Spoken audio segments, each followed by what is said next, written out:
Good morning and welcome to another of Mrs. Rodriguez's mini lesson videos. Today we're looking at the distributive property while using the area method. So here is 3 examples. The first example has 5 and then parentheses x plus 2. Anytime you have a number next to parentheses, this means multiplication. So this expression is actually saying 5 times x plus 2. And we want to distribute or multiply that 5 with everything inside the parentheses. We can do that by using the area method. Now the area method, we draw a rectangle and we split it in half. Okay?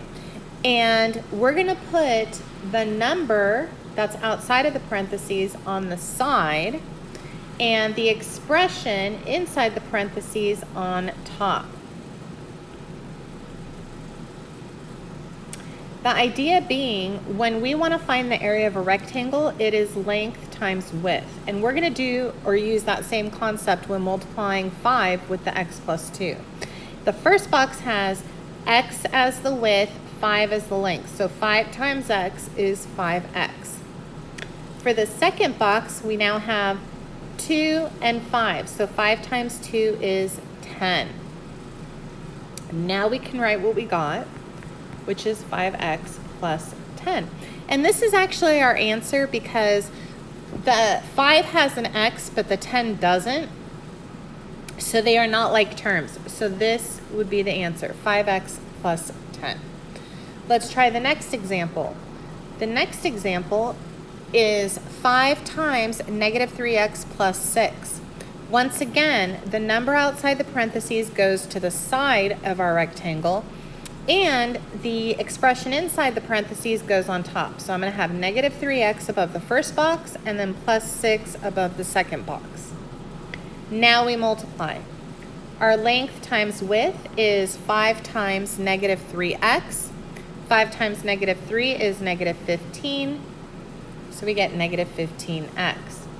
For our second box, we have positive 6 times positive 5, which is 30. So our final answer for this one's going to be negative 15x plus 30.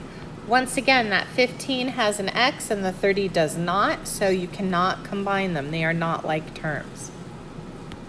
All right, last but not least, we have our third example. Once again, the number on the outside of the parentheses goes to the side of the rectangle, and everything inside the parentheses goes on top. So 2x will go over the first box, and negative 3y will go over the second box. Now we're ready to multiply. Length times width, we have negative 4 times 2x, which is negative 8x.